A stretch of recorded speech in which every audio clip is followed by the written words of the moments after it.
Die geloof waardeur ek lewe, saamgestel uit die geskrifte van Ellen White, die oordeelsuur boodskap. En ek het 'n ander engel in die middel van die lug sien vlieg met 'n ewige evangelie om te verkondig aan die bewoners van die aarde en aan alle nasies en stamme en tale en volke. En hy het met 'n groot stem gesê, vrees God en gee hom heerlikheid, want die uur van sy oordeel het gekom, en aanbid hom wat die hemel en die aarde en die see en die waterfonteine gemaak het. Openbaring hoofstuk 14, verse 6 en 7. 'n regop eerlike boer, wat gelei is om die goddelike gesag van die skrif te betwyfel, maar wat opreg begeer het om die waarheid te ken, was die man wat spesiaal deur God gekies is om die verkondiging van Christus se wederkoms te lei. God het sy engel gestuur om hom te lei om die profeseë te ondersoek. Hy het gesien dat die inwoners van die aarde in die slottonele van hierdie wêreldse geskiedenis leef, maar hulle het dit nie geweet nie. God het hom geroep om sy plaas te verlaat.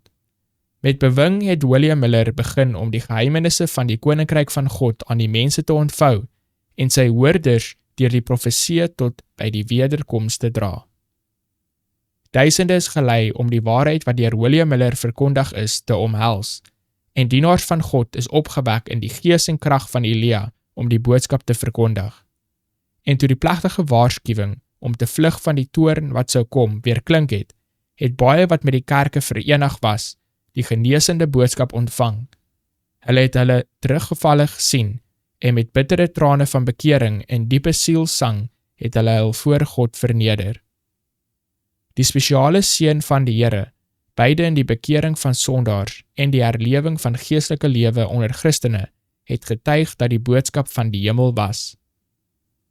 Met duidelikheid het die gelowiges die redes gegee waarom hulle hul Here in 1844 verwag het. Hul teenstanders kon geen argumente teen die kragtige redes wat aangevoer is, aanvoer nie.